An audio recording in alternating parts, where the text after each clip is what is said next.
प्यारे बच्चों, स्वागत है आप सभी लोगों का आपके अपने YouTube channel BK angel classes में। बच्चों, पिछली वीडियो में हम लोगों ने चैप्टर नंबर 3 दो चर वाले रैखिक समीकरण युग्म के अंतर्गत जितने भी बेसिक बातें थे उन सभी बेसिक बातों को जाना था। इस वीडियो में हम प्रश्नावली 3.1 के सभी प्रश्नों को बारी बारी से हल करेंगे। तो चलते हैं प्रश्न संख्या 1 की ओर। प्रश्न संख्या 1 है कि आफताब अपनी पुत्री से कहता है, आफताब कोई पर्सन है, कोई व्यक्ति है, वह अपनी पुत्री से कहता है, क्या कहता है कि 7 वर्ष पूर्व मैं तुमसे 7 गुनी आयु का था, अब से 3 वर्ष बाद मैं तुमसे केवल 3 गुनी आयु का रह जाऊंगा। इस स्थिति को बीजगणितीय एवं ग्राफीय रूपों में व्यक्त कीजिए। हम जानते हैं कि बीजगणितीय रूप या समीकरण रूप सेम होता है, तो पहले इसको बीजगणितीय रूपों में व्यक्त करना है, उसके बाद उसी बीजगणितीय की मदद से हम ग्राफीय रूप में व्यक्त करेंगे। ठीक है। अच्छा, एक बात और जानना है कि इस चैप्टर का नाम ही है दो चर वाले रैखिक समीकरण युग्म। इसका मतलब ये है कि जितने भी कथन होंगे उन सभी कथनों से जो समीकरण प्राप्त होगा वो समीकरणों का युग्म प्राप्त होगा, मतलब समीकरण का जोड़ा प्राप्त होगा, मतलब कि 2 समीकरण प्राप्त होंगे। वो जो समीकरण होंगे वो रैखिक होंगे, साथ ही साथ वो 2 चर वाले होंगे। ठीक है, इतनी बात क्लियर है। अब प्रश्न को हल करते हैं। अच्छा, चूंकि ये जो प्रश्न है ये आयु से संबंधित है कि आफताब का आयु कुछ था, उसकी पुत्री का आयु कुछ था, तो ये आयु से संबंधित जितने भी प्रश्न होते हैं उसमें कुछ बेसिक बातें हैं। उन बेसिक बातों को हमें पहले लिखना होता है। जैसे एक व्यक्ति है आफताब, आफताब और है उसकी पुत्री। ठीक है, ये बात हो गई। अब आफताब और पुत्री दोनों की जो वर्तमान आयु है, वर्तमान आयु को हम कुछ मानेंगे। मान लेते हैं आफताब की वर्तमान आयु x है, जबकि उसकी पुत्री का वर्तमान आयु y है। इतना तो आयु से संबंधित जो भी कथन आएगा सभी में इतनी बातें हमें लिखना होगा। अब आगे उसके लिखा वो जाएगा जो कथन में दिया होगा। अब चूंकि 7 वर्ष पूर्व की बात हो रही है, मतलब 7 वर्ष पूर्व के बारे में लिखेंगे। अच्छा, 7 वर्ष पूर्व के बारे में देखें तो चूंकि आफताब का वर्तमान आयु x है तो 7 वर्ष पूर्व इसकी आयु x - 7 वर्ष होगा। मान लेते हैं आफताब का आयु x वर्ष है तो इससे 7 वर्ष पूर्व इसकी आयु x - 7 वर्ष होगा, तथा उसकी पुत्री का वर्तमान आयु y है तो 7 वर्ष पहले इसकी पुत्री का भी आयु y - 7 वर्ष होगा। इतनी बात क्लियर होगी। अब और क्या कह रहा है?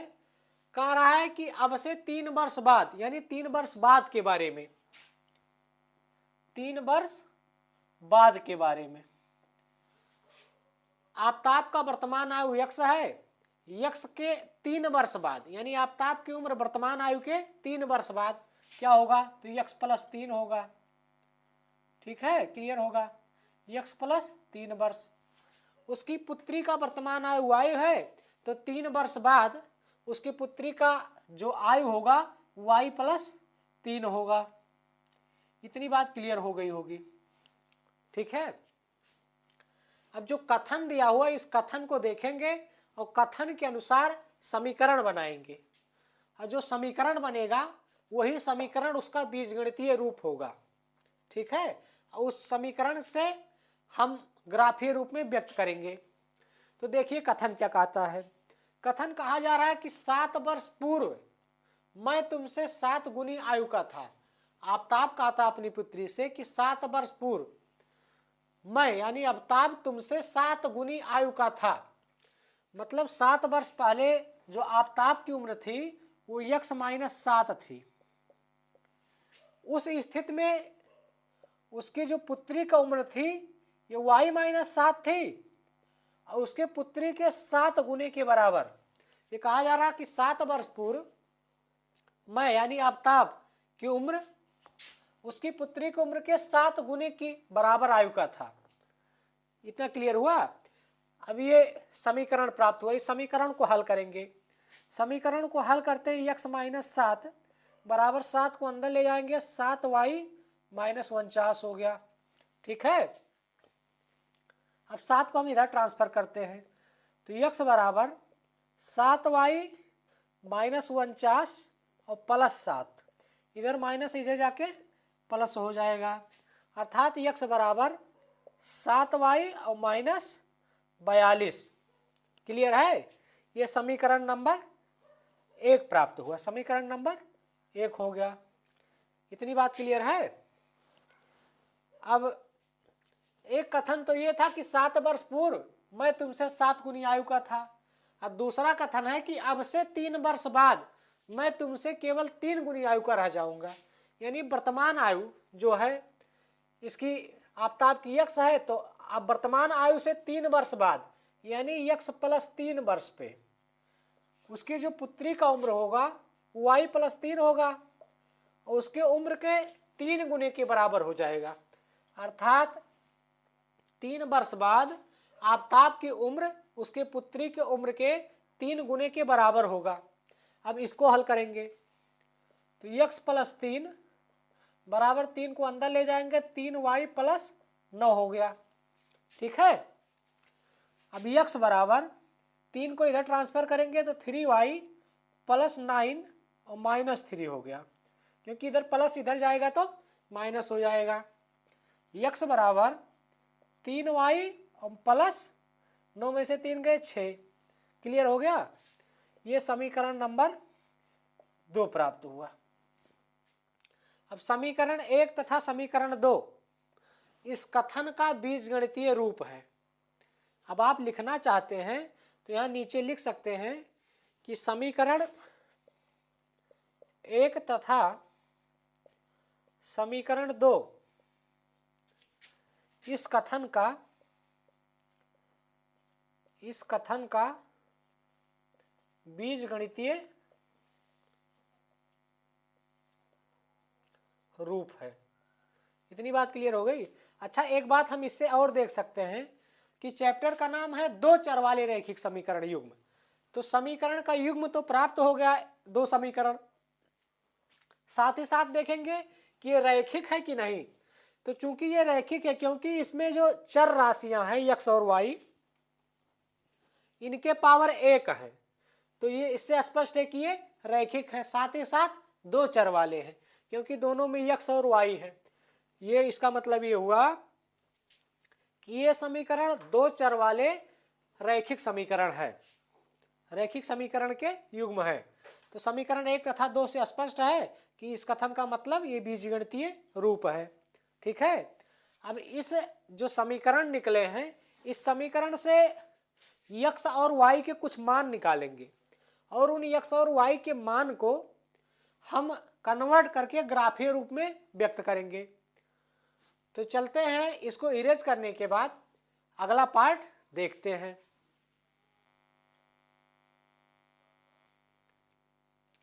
तो चूंकि दोनों समीकरण ये निकल के आए हैं, एक समीकरण ये है दूसरा समीकरण ये है। अब इस समीकरण की मदद से हम कुछ बिंदु निकालेंगे।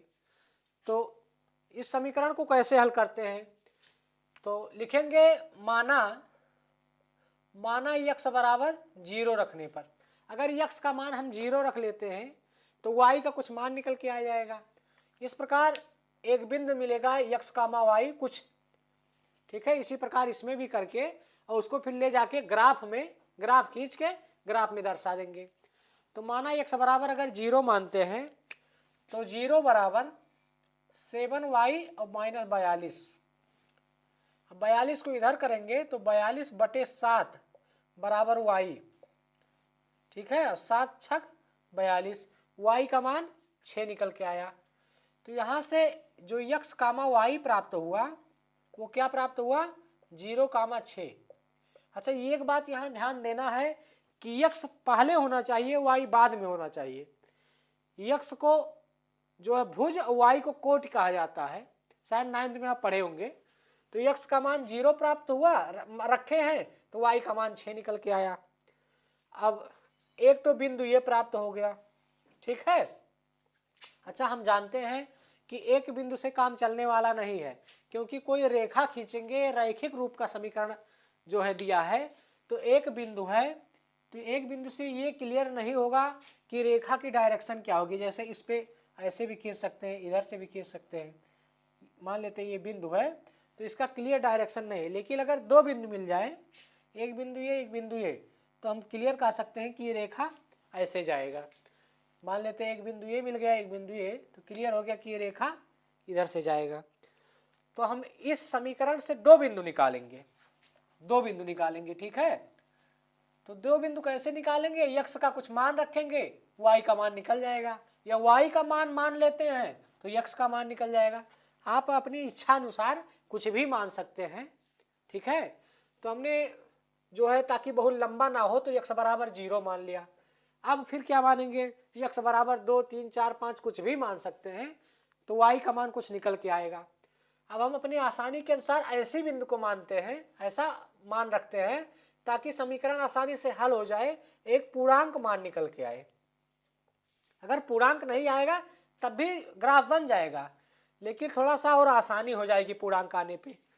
तो यक्स बराबर 0 माने तो वाई का मान 6 निकल के आया। फिर क्या करते हैं, फिर यक्स बराबर हम 7 मानते हैं। यक्स बराबर 7 रखने पर, यक्स बराबर अगर हम 7 मान ले, तो 7 बराबर 7y माइनस 42 हो गया।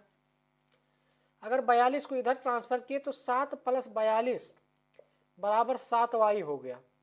42 और 7 49/7 बराबर y का मान निकल आया, मतलब y का मान 7×7 49 हो गया, ठीक है।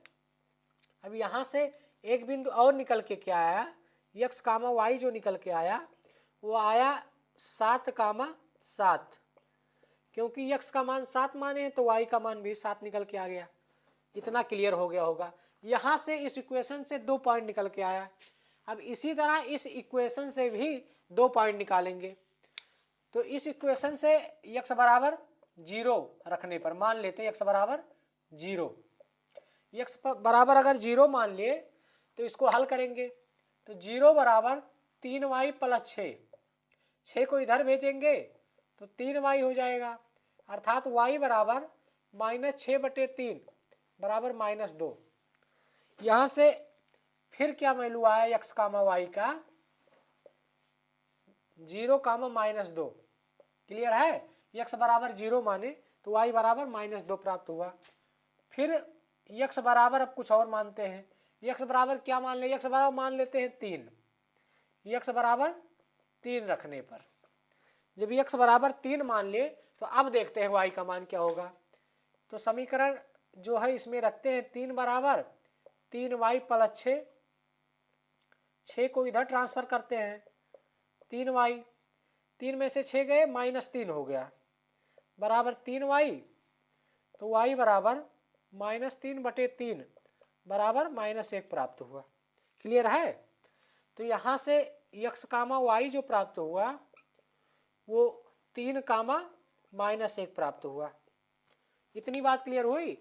इस समीकरण से एक पॉइंट यक्स कामा वाई 0,6 हुआ और एक पॉइंट 7,7 हुआ। इस समीकरण से यक्स कामा वाई 0,-2 प्राप्त हुआ तथा यक्स कामा वाई 3,-1 प्राप्त हुआ। अब इन बिंदुओं को ग्राफ में रख के और लाइन खींचेंगे और वही हमें ग्राफीय रूप में व्यक्त करना है। तो हम ग्राफ जो खींचते हैं, देखिए कैसे खींचते हैं। ये ग्राफ होता है, ग्राफ में ये यक्स अच्छा होता है और ये वाई अच्छा होता है, आप इतना तो जानते होंगे। ये जो बिंदु होता है ये 0 होता है, इसे ओरिजिन कहा जाता है, ओ से डिनोट करते हैं।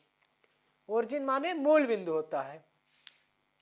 अब इसको अगर यक्स पक्ष के धनात्मक दिशा में लिखेंगे तो 1, 2, 3, 4, 5, 6, 7, 8 ऐसे लिख देंगे। अच्छा, ये बात ध्यान देना है कि इसके बीच की जो डिस्टेंस होगी वो बराबर होनी चाहिए। ये बात क्लियर होना चाहिए। ये x अक्ष का धनात्मक दिशा है और ये y अक्ष का धनात्मक दिशा है। 1 2 3 4 5 6 7 8। ये प्लस अनंत तक चला जाएगा, ये माइनस अनंत तक चला जाएगा। इधर माइनस अनंत x अक्ष होगा, इधर प्लस अनंत x अक्ष होगा। क्लियर है? जाते जाते अनंत तक चला जाएगा। अगर नीचे जाना चाहें तो -1 -2 -3 -4 -5 -6 -7 -8 और ऐसे नीचे जा सकते हैं। x अक्ष के निगेटिव डायरेक्शन में जाएंगे -1 -2 -3 -4 -5 -6 -7 ऐसे जा सकते हैं। ये बात क्लियर होगा। अब इस जो बिंदु है, इन बिंदुओं को उसमें रखना है। अब देखते हैं कि ये बिंदु कहाँ कहाँ होंगे। तो चूंकि इस समीकरण से जो पहला बिंदु x, y निकल के आया है वो 0, 6 निकल के आया है, यानी x अक्ष पे तो 0 जाएगा और y अक्ष पे 6 यूनिट तक जाएगा। तो x अक्ष पे 0 तो यही है और y अक्ष पे 6 ये है। ठीक है, तो ये जो बिंदु होगा ये 0, 6 होगा। क्लियर है? ये बिंदु 0, 6 होगा।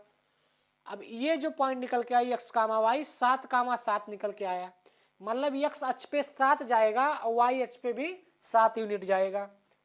तो x अक्ष पे 7 ये है और y अक्ष पे 7 ये है, यानी x अक्ष पे 7 y अक्ष पे 7 जो मिलेगा वो पॉइंट यहाँ मिलेगा, यहाँ मिलेगा 7, 7 ऐसे लिखेंगे। क्लियर है? अब एक पॉइंट ये है, एक पॉइंट ये है। अब इस दो बिंदुओं से ये रेखा निकल के जाएगी, ये रेखा यहाँ मिलेगी। ठीक है, आप जब स्केल से खींचेंगे पटरी से तो सीधी रेखा निकल के आएगी। यहाँ से एक रेखा क्लियर हुआ। अब जो ये बिंदु है इस बिंदु को भी देखेंगे तो चूंकि यहाँ से x, y जो निकल के आया 0, -2 आया है, अर्थात x अक्ष पे तो 0 गया है और y अक्ष पे -2 गया है, ये y अक्ष है। तो ये बिंदु यहाँ निकल के आया, क्या मिला? 0, -2 ये है। दूसरा बिंदु जो है वो 3, -1 है, मतलब x अक्ष पे 3 यूनिट जाएगा और y अक्ष पे -1। तो x अक्ष पे 3 यूनिट तो ये हो गया और y अक्ष पे -1 ये हो गया। ठीक है, तो यहाँ से जाएगा, ये यहाँ मिलेगा, ये बिंदु यहाँ मिलेगा। x अक्ष पे 3 यूनिट, y अक्ष पे 1 यूनिट, तो यहाँ मिलेगा। तो एक बिंदु ये है, एक बिंदु ये है। अब इस बिंदु से होकर रेखा खींचेंगे, ऐसी रेखा जो इसी बिंदु से होकर जाए, दोनों बिंदुओं से। तो एक सरल रेखा ये प्राप्त हुआ, एक सरल रेखा ये प्राप्त हुआ। क्लियर है? ऐसे खींचना है। तो इसमें दिया ही है कि रैखिक समीकरण युग्म, तो दो रेखा हैं और इनका समीकरण जो है लिख देंगे। समीकरण इसका क्या था जो ये बिंदु मिला था? x बराबर 7y -42, और इसका जो समीकरण है, इसका समीकरण है x बराबर 3y + 6। ठीक है, इस रेखा का समीकरण है। ये रेखा ऐसे जा रही है, इस रेखा को अगर हम बीजगणितीय रूप में या समीकरण के रूप में लिखना चाहें तो हम ऐसे लिख सकते हैं। और जो ये रेखा जा रही है इसका बीजगणितीय रूप ये है और ये ग्राफीय रूप है, ये ग्राफीय रूप है, ये बीजगणितीय रूप है। क्लियर हो गया होगा इतनी बात। अगर वीडियो समझ में ना आई हो तो एक बार पुनः इस वीडियो को आप देख सकते हैं, आपको अच्छी तरह समझ में आ जाएगा। अब चलते हैं, मिलते हैं प्रश्न संख्या 2 की ओर। प्रश्न संख्या 2 है कि क्रिकेट टीम के एक कोच ने ₹3900 में 3 बल्ला तथा 6 गेंद खरीदे। बाद में उसने एक और बल्ला तथा उसी प्रकार की 3 गेंदें ₹1300 में खरीदे। तो इस स्थिति को बीजगणितीय तथा ज्यामितीय रूप में व्यक्त कीजिए। क्योंकि जो प्रश्न संख्या 1 था वो आयु पर निर्धारित था, जबकि ये आयु से संबंधित नहीं है। तो इस प्रश्न को कैसे हल करते हैं, चलिए देखते हैं। हल यहां देख रहे हैं कि 3 बल्ला और प्लस 6 गेंद। 6 गेंद कितने में खरीदे? रुपया 3900 में। ठीक है, कितना क्लियर है? तो पहले मान लेते हैं, माना जो है बल्ला की संख्या, माना बल्ला की संख्या बराबर x तथा गेंद की संख्या बराबर y। तो जो ये लिखा हुआ है 3 बल्ला तथा 6 गेंद, तो इसको हम लिखेंगे, तो 3 बल्ले की जगह पे 3x और प्लस गेंद की जगह पे 6y बराबर 3900। क्लियर है? अच्छा, इतना बात क्लियर हो गया होगा। अब हम इसमें अगर जो है 6 को इधर भेज दे या 3 से भाग दे दे दोनों पक्षों में, तो ये हो जाएगा x प्लस 2y बराबर 1300। क्लियर है? यहां लिखेंगे दोनों पक्षों में 3 से भाग देने पर। क्लियर है? ये समीकरण नंबर 1 प्राप्त हुआ। ठीक इसी प्रकार से फिर इसमें क्या कह रहा, बाद में उसने एक और बल्ला तथा उसी प्रकार की 3 गेंदें 1300 में खरीदे। तो हम लिखेंगे कि एक बल्ला प्लस 3 गेंद, एक बल्ला प्लस 3 गेंद कितने में खरीदे? रुपया 1300 में। तो एक बल्ला को x प्लस 3 गेंद को y बराबर 1300, यानी x प्लस 3y बराबर 1300 हो गया। ये समीकरण नंबर 2 हो गया, इसको 1 मान लिए, इसको हम समीकरण नंबर 1 मान लिए, इसको समीकरण नंबर 2 मान लिए। अब इन समीकरणों में, अब ये जो दोनों समीकरण है ये बीजगणितीय रूप है, बीजगणितीय रूप। यहां नीचे लिख सकते हैं कि समीकरण 1 तथा समीकरण 2 बीजगणितीय रूप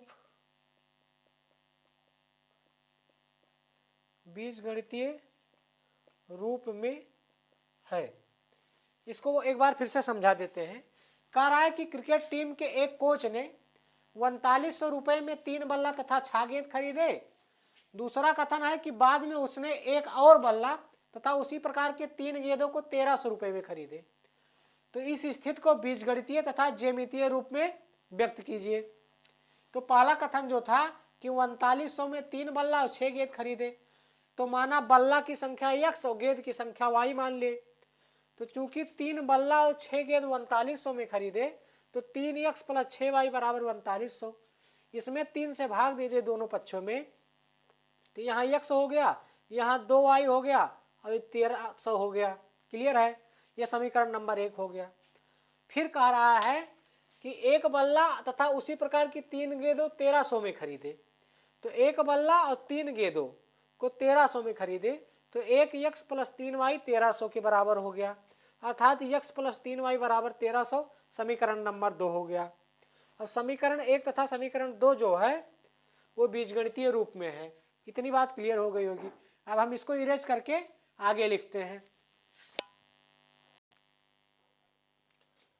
अब समीकरण 1 जो था x प्लस 2y बराबर 1300 और समीकरण 2 जो था x प्लस 3y बराबर 1300, ये दो समीकरण निकल के आए थे जो बीजगणितीय रूप का है।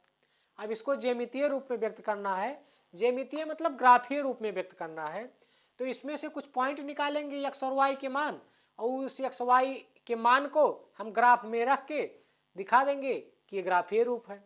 तो चलिए निकालते हैं। तो मानते हैं, माना x बराबर, यहाँ 0 नहीं मानेंगे, क्योंकि अगर x का मान 0 मान लेंगे तो 2y बराबर 1300 और y का मान 650 हो जाएगा। तो x का मान 0, y का मान 650, जो बहुत बड़ी संख्या हो जाएगी, जिसे ग्राफ पे दिखाना थोड़ा मुश्किल हो जाएगा। तो इसीलिए हम कुछ बड़ी संख्या मानते हैं। मान लेते हैं x बराबर 100। 100 के गुणज में मानेंगे तो थोड़ा छोटी राशि आएगी। यक्स बराबर 100 मान लेते हैं, तो 100 और प्लस 2i बराबर 1300, यानी 2i बराबर 1300 और माइनस में 100 को इधर भेज दिए, तो y बराबर 1300 में से सो गए 1200 और बटे 2 बराबर 600 प्राप्त हुआ। तो यहाँ से यक्स बराबर 100 रखे, यक्स और y का जो मान होगा, यक्स बराबर 100 रखे तो y का मान 600 प्राप्त होगा। क्लियर है। अब फिर क्या करते हैं, यक्स बराबर फिर मानते हैं, यक्स बराबर हम कितना मान ले, यक्स बराबर मान लेते हैं हम 300, यक्स बराबर 300 मान लेते हैं। तो यक्स बराबर 300 मान लिए तो 300 और प्लस 2i बराबर 1300, तो 2i बराबर 1300 और माइनस 300, तो 2i बराबर 1300 में से 300 1000, तो y बराबर 1000 बटे 2 बराबर 500। तो यहाँ से जो x और y का वैल्यू निकल के आया वो कितना आया, 300 और 500। इतनी बात क्लियर होगी। अब इस समीकरण से भी हम दो मान निकालेंगे। इस समीकरण में भी कुछ बड़ी संख्या मानते हैं, यहाँ भी x बराबर 100 रखने पर मान लेते हैं। तो x बराबर जब 100 रखे तो देखिए 100 बराबर 100 प्लस 3y बराबर 1300, ठीक है। तो 3y बराबर 1300 और माइनस में 100 अर्थात जो है 1200 आ गया। 3y बराबर 1200, तो y बराबर 1200 बटे 3 बराबर 400, यानी x और y का जो मान निकल के आया वो कितना आया, 100 और 400। क्लियर है। फिर अब कुछ मानते हैं, क्या मान लेते हैं, x बराबर 400 मान लेते हैं। 400 रखने पर अब हल करते हैं, तो 400 और प्लस 3y बराबर 1300, 400 को इधर भेजेंगे तो 3y बराबर 1300 और माइनस में 400, 3y बराबर 900, तो y बराबर 900 बटे 3 बराबर 300। क्लियर है। तो जो x और y का मान निकल के आया कितना आया, 400 और 300। 400 माने थे और 300 y का मान निकल के आया। अब चूंकि इस समीकरण से दो मान निकल के आया, 100 600, 300 500, तथा इससे भी दो मान निकल के आया, 100 400, 400 और 300। तब इसे हम ग्राफीय रूप में दर्शाएंगे। ग्राफीय रूप में हम जानते हैं ये x अक्ष है, ये y अक्ष है। ये y अक्ष का निगेटिव डायरेक्शन है, ये x की निगेटिव डायरेक्शन है। क्लियर है। ये ओरिजिन है जिसे 0 कहा जाता है, मूल बिंदु। अब चूंकि ये 100 के गुणज में है तो 100 100 करके हम मान लेते हैं। मान लेते हैं ये 100 है, ये 200, ये 300, ये 400, ये 500, ये 600, ठीक है। ऐसे मान लेते हैं। इसको मानेंगे तो ये 100, ये 200, ये 300, ये 400, ये 500, ये 600, 700। क्लियर है। इधर मानेंगे तो माइनस में 100, माइनस में 200, माइनस में 300, माइनस में 400, माइनस में 500, माइनस में 600, माइनस में 700। ऐसे ही मान लेंगे। इधर मानेंगे तो माइनस में 100, माइनस में 200, माइनस में 300, माइनस में 400, माइनस में 500, माइनस में 600। क्लियर है। अब जो बिंदु है x कामा y 100 कामा 600, यानी x अक्ष पे 100 जाएगा और y अक्ष पे 600 यूनिट जाएगा। तो चूंकि x अक्ष पे 100 तो ये है और y अक्ष पे 600 ये है, अर्थात जो बिंदु निकल के आएगा यहां मिलेगा। कितना मिलेगा, 100 कामा 600। एक बिंदु ये निकल के आया। दूसरा बिंदु क्या है, 300 कामा 500, x अक्ष पे 300, y अक्ष पे 500। तो x अक्ष पे हम 300 गए और y अक्ष पे 500 गए, तो ये निकल के आएगा, कहाँ मिलेगा, यहाँ मिलेगा। यहाँ जो बिंदु होगी क्या होगी, 300 कामा 500। ये बात ध्यान देना है कि x अक्ष ये है, y अक्ष ये है। पहले x अक्ष को रखेंगे फिर y अक्ष को। तो यहाँ से जो रेखा निकल के आएगा वो रेखा ऐसे जाएगा, ऐसे होते हुए जाएगा। स्केल पे आप जो है सीधा खींचेंगे, एक रेखा इससे मिल गया। इस समीकरण का जो नाम हो गया, क्या नाम है, x + 2y बराबर 1300। क्लियर है। अब इस समीकरण से देखते हैं, इस समीकरण पे x और y का मान 100 और 400 है। तो x अक्ष पे 100 और y अक्ष पे 400, मतलब बिंदु यहां मिलेगा। ये 100 कामा 400 हो गया। क्लियर है। दूसरा बिंदु क्या हो गया, 400 कामा 300। x अक्ष पे 400 जाएगा और y अक्ष पे 300 जाएगा, यानी ये बिंदु जो है कहाँ मिलेगा, यहाँ मिलेगा। क्लियर है। ये बिंदु यहाँ मिलेगा 400 कामा 300। x अक्ष पे 400, y अक्ष पे 300, ये मिलेगा। दो बिंदु मिल गया। अब इस दो बिंदु से होकर जाने वाली रेखा खींचेंगे। अब ये रेखा ऐसे जाएगा, ठीक है। इसका जो समीकरण का नाम है, इसका नाम है x + 3y बराबर 1300। ठीक है। ये ग्राफीय रूप हो गया, जिसे ज्यामितीय रूप भी कहते हैं। इसी प्रकार से हम जो कॉपी में नोट करेंगे। समझ में ना आए हो तो इस वीडियो को एक बार पुनः देखिए। आशा करता हूं कि आपकी अच्छी तरह समझ में आ जाएगा। अब चलते हैं प्रश्न संख्या 3 की ओर। प्रश्न संख्या 3 है कि 2 किलो सेब और 1 किलो अंगूर का मूल्य किसी दिन 160 था। एक महीने बाद 4 किलो सेब तथा 2 किलो अंगूर का मूल्य 300 हो जाता है। इस स्थिति को बीजगणितीय तथा ज्यामितीय रूप में व्यक्त कीजिए। तो चलिए हम प्रश्न को हल करते हैं। माना, लिखेंगे माना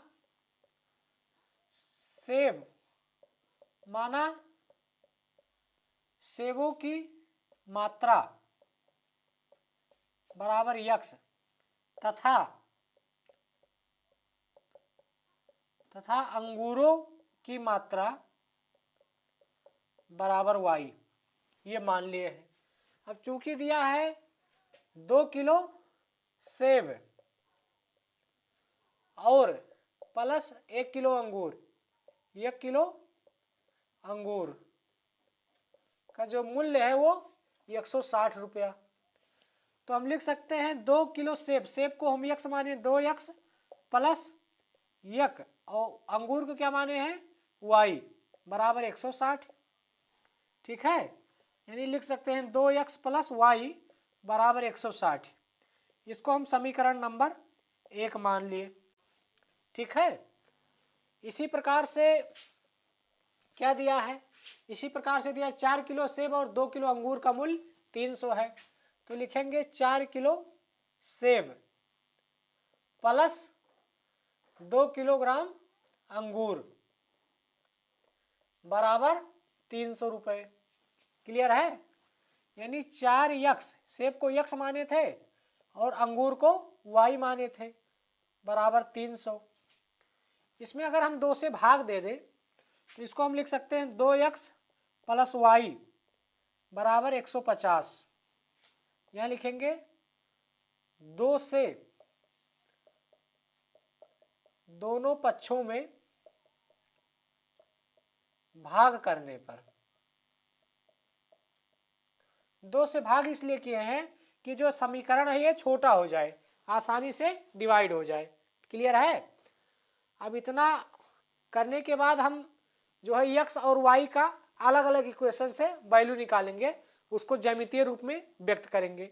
इसको इरेज करके अब हम इसका वैल्यू निकालते हैं। पिछले प्रश्न की तरह इसके भी जो समीकरण 2 निकल के आए हैं, इनका हम भी धीरे धीरे इनसे मान निकालेंगे। तो x बराबर 0 रखने पर, x बराबर 0 रखने पर तो 2 गुणे 0 और प्लस y बराबर 160 हो गया, अर्थात y बराबर 160 प्राप्त हुआ क्योंकि ये 0 हो गया। अब यहाँ हम लिखेंगे x कामा y का जो मान निकल के आया वो 0 कामा 160 निकल के आया। x का मान 0, y का मान 160 हुआ। फिर क्या करेंगे, x बराबर कुछ और मान लेते हैं, आप जो इच्छा आपकी हो वो मान सकते हैं। मान लेते हैं x बराबर जो कहिए आप 40 कहिए, 40 मान लेते हैं। x बराबर 40 रखने पर, ठीक है। अब x बराबर 40 माने हैं तो 2 गुणे 40 और प्लस y बराबर 160, तो ये 40 दूनी 80 हो जाएगा, यानी y बराबर 160 माइनस 80, तो y बराबर 80 निकल के आ गया। क्लियर है। अब यहाँ से लिखेंगे कि x कामा y का जो मान है वो 40 कामा 80 हो गया। क्लियर है। अब चलते हैं इस जो है इक्वेशन से मान निकालते हैं। इसमें भी x बराबर 0 रखने पर, x बराबर 0 रखने पर, x बराबर जब 0 रख दिए तो 2 गुणे 0 और प्लस y बराबर 150, अर्थात y बराबर 150 मिल गया। अब यहाँ लिखेंगे x कामा y का जो मान निकल के आया है वो 0 कामा 150 निकल के आया है, ठीक है। अब फिर जो चाहिए x का मान लेते, चाहे x का मानिए चाहे y का मानिए, कुछ भी मान सकते हैं, मान लेते हैं। फिर क्या माना, x बराबर मान लेते 50, नहीं यहाँ भी x बराबर 40 मान लेते हैं, x बराबर 40। अगर x बराबर 40 हो गया तो 2 गुणे 40 और प्लस y बराबर 150, यानी 40 दूनी 80, यानी y बराबर 150 माइनस 80, तो y बराबर 150 में से 80 गया 70 आ गया। तो हम यहाँ लिखेंगे कि जो x कामा y प्राप्त हुआ वो कितना हुआ, 40 कामा 70 प्राप्त हुआ। इस समीकरण से हमें 2 बिंदु निकला, 0 कामा 160, 40 कामा 80। इस समीकरण से भी हमें 2 बिंदु निकला, 0 कामा 150 और x कामा y 40 कामा 70। अब इसी को हम ज्यामितीय रूप में व्यक्त करेंगे, तो देखते हैं।